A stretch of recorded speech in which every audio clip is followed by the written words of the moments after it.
6,32,000 क्रांतिवीर थे जिन्होंने इस देश की आजादी के लिए शहादत दी। भगत सिंह उनके सर्वोच्च शिखर पर हैं, ऐसा पूरा देश मानता है। शहीद आजम का खिताब भगत सिंह को मिला, ऐसा पूरे देश की तरफ से उनकी ये भावना है। कल 23 मार्च को पूरा भारत देश उनकी शहादत का स्मरण करेगा, उनको श्रद्धांजलि देगा। भगत सिंह जी की शहादत के बारे में आप सब बहुत कुछ जानते हैं। छोटी सी एक जानकारी जो मैं आपसे शेयर करना चाहता हूं, क्योंकि श्री ब्रजमोहन जी ने जो जानकारियां दी उसके साथ वो कॉम्प्लीमेंट्री है, उन जानकारी को और आगे बढ़ाने वाली है। अंग्रेजों की सरकार ने 24 मार्च 1931 का दिन तय किया उनको फांसी देने का, लेकिन एक दिन पहले फांसी क्यों दी, उसकी कहानी अगर आप सब जाने तो बहुत अच्छा होगा। अंग्रेजों की सरकार ने सरदार भगत सिंह को एक दिन पहले ही क्यों फांसी के फंदे पर लटका दिया, बिना किसी को बताए, बिना किसी को जानकारी दिए हुए? क्यों अंग्रेजों की सरकार ने अपने ही कानून और नियम का उल्लंघन किया भगत सिंह जी को फांसी देने में? नियम और कानून का उल्लंघन क्या था? आप जानते हैं कि अंग्रेजों की सरकार दुनिया के जिन भी देशों में चली और वहां पर उन्होंने फांसी देने के लिए जो नियम कायदे कानून बनाए, उनमें से एक नियम यह है कि किसी को भी फांसी दी जाती है तो सुबह के समय दी जाती है। सुबह का समय फांसी देने के लिए निश्चित किया हुआ है। दुनिया के सभी देशों में इसका पालन होता है। आपको थोड़े दिन पहले याद होगा, इराक के पूर्व राष्ट्रपति सद्दाम हुसैन को भी फांसी दी गई, तो सुबह का ही समय है। सारे दुनिया के सभी देशों में यह नियम लागू है, और आज से नहीं, लगभग 100-125 वर्ष से। अंग्रेजों के देश में भी यही नियम था कि फांसी सुबह दी जाती है और दी जानी चाहिए। तो 24 मार्च को सुबह उनको फांसी देने का समय था, 6 बजे के आसपास, लेकिन 23 मार्च की रात को ही फांसी हो गई, बिना किसी को बताए। कारण इसके पीछे जानना चाहिए। मैंने भारत देश के जो शहीद हैं, भगत सिंह, ऊधम सिंह, चंद्रशेखर, सुभाष चंद्र बोस, अशफाक उल्लाह, तात्या टोपे, झांसी की रानी लक्ष्मीबाई, नाना फडणवीस, ऐसे 6,32,000 क्रांतिवीरों के बारे में कुछ दस्तावेज इकट्ठे किए हैं, और वो दस्तावेज भारत में नहीं मिले, लंदन से मिले, हाउस ऑफ कॉमन्स की लाइब्रेरी, अंग्रेजों की संसद में से। तो भगत सिंह जी के बारे में जो दस्तावेज मिला वो ये बताता है कि अंग्रेजों की सरकार बहुत घबराई हुई थी। भगत सिंह जी को फांसी होने से अंग्रेजों की सरकार बहुत घबराई हुई थी। मेरा माताओं बहनों से निवेदन है कि ये 2 बच्चे हैं, इनको या तो अपने पास बिठा लें। भगत सिंह जी को फांसी देने से अंग्रेजों की सरकार बहुत घबराई हुई थी, वो दस्तावेज ये बताते हैं। अंग्रेजों की संसद में विशेष अधिवेशन बुलाया गया और उस पर चर्चा हुई। चर्चा 2 स्तर पर थी।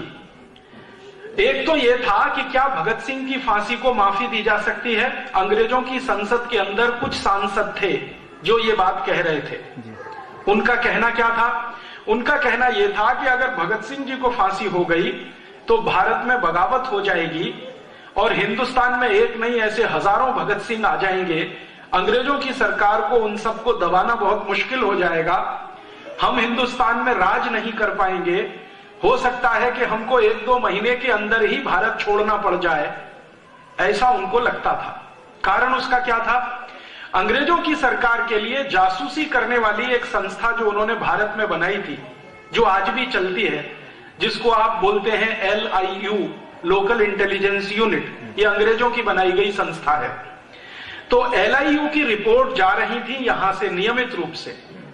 आप जानते हैं कि फांसी की सजा देने का फैसला तो हो गया था लगभग 2-2.5 साल पहले, और उन 2-2.5 सालों में लगातार यहां से रिपोर्ट जा रही थी LIU की, और वो रिपोर्ट ये कह रही थी कि अगर भगत सिंह जी को फांसी होती है तो सारे भारत में एक साथ बगावत होगी और अंग्रेजों को मुश्किल हो जाएगा राज चलाना।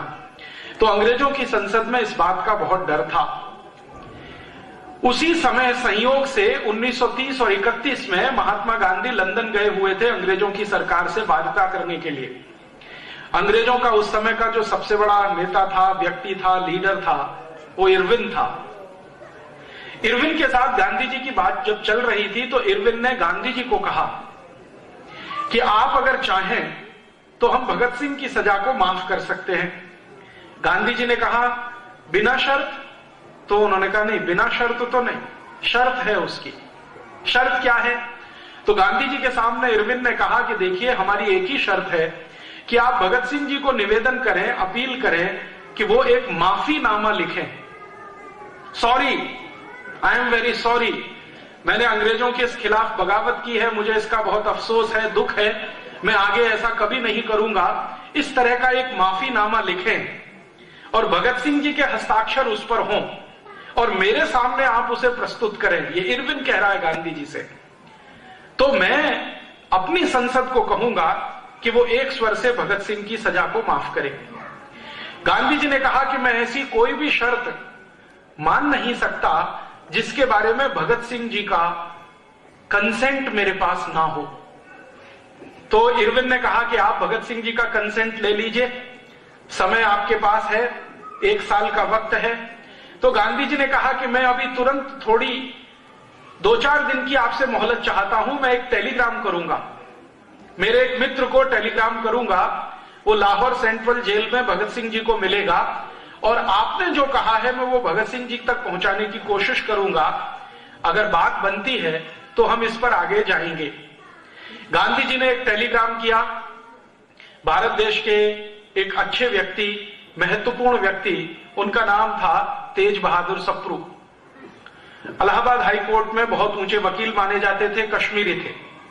गांधी जी का टेलीग्राम सप्रू जी के पास आया और कहा कि तुरंत जाओ लाहौर जेल में, भगत सिंह जी को मिलकर आओ और पूछो कि इरविन ऐसा कहता है कि आप एक माफीनामा लिखकर दो तो आपकी सजा फांसी की माफ की जा सकती है। सप्रू जी जब पहुंचे भगत सिंह जी को मिलने के लिए और ये जानकारी उन्होंने जब भगत सिंह जी के सामने दी तो उन्होंने कहा कि मुझे कोई भी शर्त अंग्रेजों की मंजूर नहीं है, मैं नहीं मानता कि मैंने कोई गलत काम किया है, इसलिए माफीनामा लिखने का कोई प्रश्न नहीं है। सप्रू जी ने एक दूसरे तरह से उनको समझाया कि भगत सिंह जी, अगर आपकी फांसी रुक जाएगी, आप जेल से छूट जाओगे, तो आपके जैसे कितने क्रांतिवीरों को आप ट्रेनिंग दे सकते हो, तैयार कर सकते हो, भारत की आजादी जल्दी आएगी। तो भगत सिंह जी ने उनकी बात को काटते हुए कहा कि नहीं, उल्टा होगा। अगर मैं छूट गया, मेरी फांसी की सजा माफ हो गई, मैंने ये माफीनामा लिखकर दे दिया, तो भारत में अंग्रेजों के खिलाफ बगावत का ये जो अभियान शुरू हुआ है, ये पूरा अभियान ही ठंडा पड़ जाएगा, दूसरा कोई भगत सिंह इसमें से निकलकर नहीं आएगा। सप्रू ने कहा क्यों? तो भगत सिंह ने कहा कि हिंदुस्तानियों की एक खासियत है, भारतवासियों की एक खासियत है कि वो मरने से नहीं डरते हैं, लेकिन मरने से पहले का जो दर्द होता है उसको वो सह नहीं सकते। ये बहुत गहरी बात उन्होंने कही। मरने से तो नहीं डरते हैं, 1 मिनट में मृत्यु आ जाए कोई हिंदुस्तानी को उससे फर्क नहीं पड़ता, लेकिन मृत्यु आने के पहले का जो दर्द होता है वो उनकी तकलीफ बढ़ा देता है। मैं भी ऐसा ही एक हिंदुस्तानी हूं, मैं मेरी तकलीफ बढ़ाना नहीं चाहता, मैं तय कर चुका हूं कि मुझे फांसी हो जाए, कोई फर्क नहीं पड़ता। सप्रू जी का दूसरी बार, तीसरी बार, 3 बार आना हुआ लाहौर सेंट्रल जेल में सिर्फ ये समझाने के लिए। उन्होंने देख लिया कि वो तैयार नहीं है और फिर सप्रू जी ने वापस गांधी जी को टेलीग्राम किया कि बापू, भगत सिंह जी का ये मानना है कि उनको फांसी हो जाए, वही भारत देश के लिए और उनके अपने संकल्प के लिए अच्छा है। आप लिहाजा इरविन के साथ कोई बात अगर करें तो माफीनामे का शब्द बीच में ना लाएं, क्योंकि वो लिखने को तैयार नहीं है और हम में से भी कोई नहीं चाहता कि वो माफीनामा लिख कर दें, क्योंकि मानते हैं हम उन्होंने कुछ गलत नहीं किया, उन्होंने अपने भारत की आजादी के लिए किया है। भारत इस समय ठंडा पड़ा हुआ है, शब्द पर ध्यान दीजिए। सप्रू जी का गांधी जी को टेलीग्राम कह रहे भारत इस समय ठंडा पड़ा हुआ है। 1919 में एक ज्वाला उठी थी जलियांवाला बाग हत्याकांड हुआ था, उसी समय हम चाहते तो अंग्रेजों को भारत से मार के भगा देते, लेकिन हमने उस अवसर का फायदा नहीं उठाया। ऐसी ही ज्वाला 1857 में उठी थी, भारतवासियों ने तब भी उसका पूरा लाभ नहीं उठाया। हम चाहते तो 1857 में अंग्रेजों को मारकर भगा देते। फिर वो कहते हैं ऐसी ही एक ज्वाला 1880 में उठी थी, हम चाहते तो 1880 में अंग्रेजों को मार भगा देते, लेकिन वो भी समय हमने गंवाया। अब फिर से ज्वाला उठने की तैयारी है, इसको ठंडा मत होने दीजिए और कृपया करके इरविन के साथ भगत सिंह जी के माफीनामे पर बातचीत बंद कर दीजिए। गांधी जी को टेलीग्राम मिला, लंदन में उन्होंने एक मीटिंग बुलाई। उस मीटिंग में वो सब क्रांतिवीर शामिल थे जो लंदन में रहकर भारत की आजादी की लड़ाई के लिए काम करते थे। उनके सबसे बड़े नेता थे श्यामजी कृष्ण वर्मा, आप सभी जानते हैं।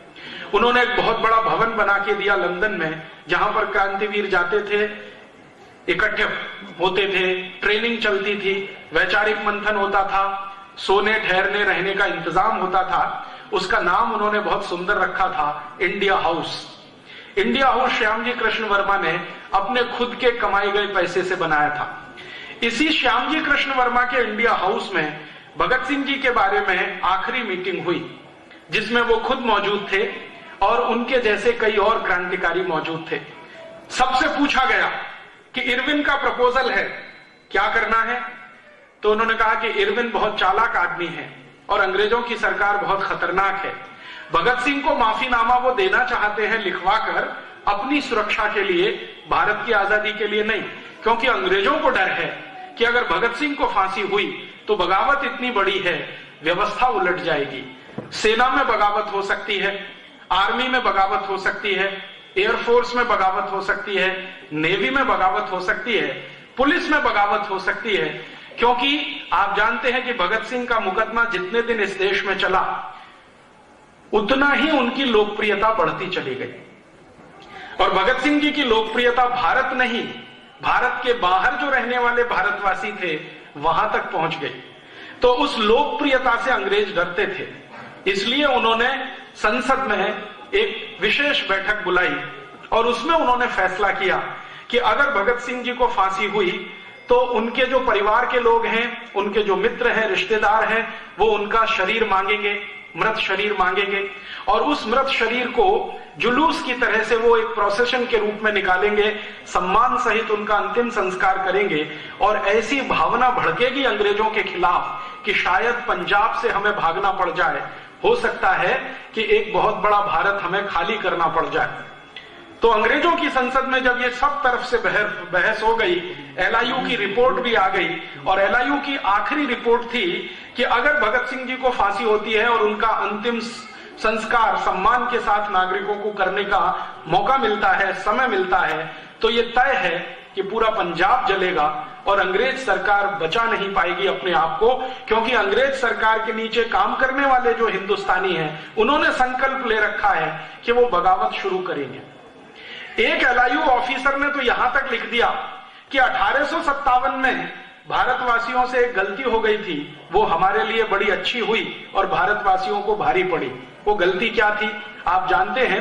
1857 का जो क्रांति वाला संग्राम था, उसको एक साथ शुरू करने का फैसला हुआ था और उसकी एक तारीख तय की गई थी, लेकिन हमारे भारत के अति उत्साही क्रांतिकारियों के कारण उस तारीख से लगभग 10-11 दिन पहले ही बगावत शुरू हो गई। तय हुआ था एक दिन, वो था 10 मई 1857, लेकिन कहीं पर 30 अप्रैल, कहीं पर 1 मई, कहीं पर 2 मई, इस तरह से अलग अलग बगावतें शुरू हो गई। बैरकपुर की छावनी में अलग तारीख को, कलकत्ता में अलग को, मेरठ में अलग, दिल्ली में अलग। तो ये जो अलग अलग शुरू हुआ, इससे अंग्रेजों ने आर्मी की ताकत से उसको दबा लिया। जो एक साथ 10 मई को शुरू होता तो अंग्रेजों की ताकत नहीं थी कि वो उसको दबा पाते।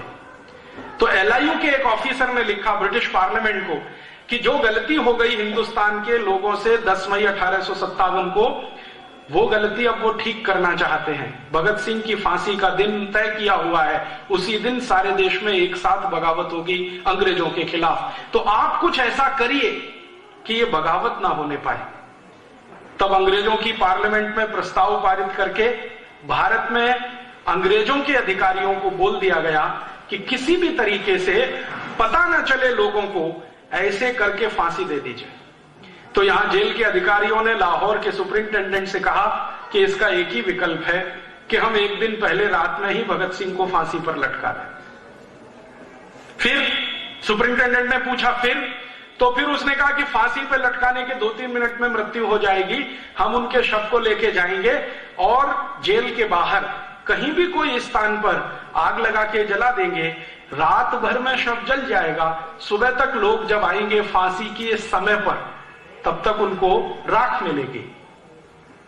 इस चालाकी और कुटिलता के साथ 23 मार्च की रात को उनको फांसी पर लटका दिया। और जैसे ही फांसी पर लटकाया तो मृत्यु होने के बाद उनके शव को एक ट्रक में रखकर जेल से बाहर निकाला और उस ट्रक को चलाने वाला जो ड्राइवर था उसको बताया नहीं गया कि इसमें क्या जा रहा है।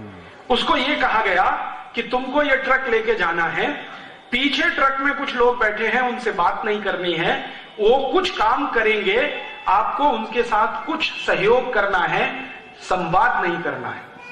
ट्रक के ड्राइवर को शक हो गया कि ऐसा क्या है कि मैं बात नहीं कर सकता। वो ट्रक का ड्राइवर अक्सर जेल के लिए सब्जियां लेके आता था, अक्सर जेल के लिए सामान लेके आता था।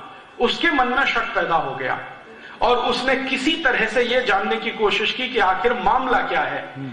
जब उसने ट्रक को दौड़ाना शुरू किया, चलाना शुरू किया, तो एक जगह बहाने से उसने रोका कि कुछ इसमें टेक्निकल प्रॉब्लम हुई है, मुझे जरा ठीक करने में समय लगेगा। वो ट्रक से उतरा, घूमकर पीछे गया और उसने ये जानने की कोशिश की कि ये माजरा क्या है। तो उसको समझ में आ गया कि कोई मृत शरीर है जिसको मैं ट्रक में रख के ले जा रहा हूं। तो पीछे बैठे हुए सिपाहियों से उसने पूछा कि ये क्या है, कपड़े में लिपटा हुआ। तो उन्होंने कहा तुमको क्या लेना देना, नहीं मुझे जानकारी दे दो, तुम भी भारतवासी हो, मैं भी भारतवासी हूं, हमारी तकलीफ ये है कि पेट के लिए नौकरी करनी पड़ रही है अंग्रेजों की, तो बता दो ये क्या है। तब उनमें से एक व्यक्ति फूटा और उसने कहा कि ये भारत के सरदार भगत सिंह का शव है। तो वो ट्रक वाला परेशान हो गया, उछल गया, ये कैसे है, कल फांसी होने थी। तो उन्होंने कहा नहीं, अंग्रेज सुपरिंटेंडेंट ने रात को ही फांसी दे दी है, अब क्या करना है। तो अब हमें आदेश है सिपाही और ट्रक ड्राइवर को कि कहीं पर लकड़ियां मिल जाएं तो किसी पानी के किनारे, नदी के किनारे इसको जला देना है। फिर उस ड्राइवर के समझ में सारा खेल आ गया। उसने कहा ठीक है, मैं ऐसा कोई स्थान चुनने की कोशिश करूंगा जहां पर हम ये सब कर सके। इतनी देर में उसने योजना बना ली, लाहौर से ट्रक को भगाता हुआ वो लाया और कहां पर, हुसैनी वाला पहुंचा। हुसैनी वाला आप सब जानते हैं अमृतसर के नजदीक है, भारत पाकिस्तान बॉर्डर पे है। हुसैनी वाला में जब वो पहुंचा तो लकड़ियां इकट्ठी करनी है, इस बहाने से आसपास के गांवों के लोगों को जाके उसने बोलना शुरू किया कि ऐसा ऐसा हुआ है। तब लोग वहां से दौड़े और लोगों को दौड़ाते दौड़ाते वो लेके आया वहां तक। तो वो अंदर बैठे हुए सिपाही छोड़कर भागे और भगत सिंह जी के शरीर को सम्मान के साथ हुसैनी वाला में अंतिम संस्कार करने का उस ट्रक ड्राइवर ने बहुत बड़ा पराक्रम किया। अंग्रेजों की सरकार ने भगत सिंह को एक दिन पहले फांसी सिर्फ इसलिए दी कि उनको डर था कि बगावत हो जाएगी और हम यहां रह नहीं पाएंगे। इस छोटी सी घटना का गंभीर विश्लेषण अगर हम करें, अंग्रेजों की पूरी सरकार अकेले सरदार भगत सिंह से इतनी घबराई हुई थी कि फांसी हो जाए तो बगावत हो सकती है। घबराहट इतनी अधिक थी अंग्रेजों में एक भगत सिंह के कारण। और संसद में जब जब भगत सिंह के बारे में चर्चा हुई तो अंग्रेज अधिकारी जिन्होंने भगत सिंह को नजदीक से देखा वो कहते थे कि वो आदमी है, मरने से नहीं डरता है। और ऐसे हिंदुस्तान में लाखों क्रांतिकारी हैं जो मरने से नहीं डरते हैं। हिंदुस्तानियों को मरने का डर दिखाकर गुलाम बनाना बहुत मुश्किल है, कोई और रास्ते हमको तलाशने पड़ेंगे। तो अंग्रेजों की संसद की ये बहस और भगत सिंह जी का अंतिम संस्कार जो ट्रक ड्राइवर के द्वारा किया गया, हुसैनी वाला आज भी भगत सिंह जी की समाधि है, आप कभी भी जाएं वहां जरूर मत्था टेक कर आएं।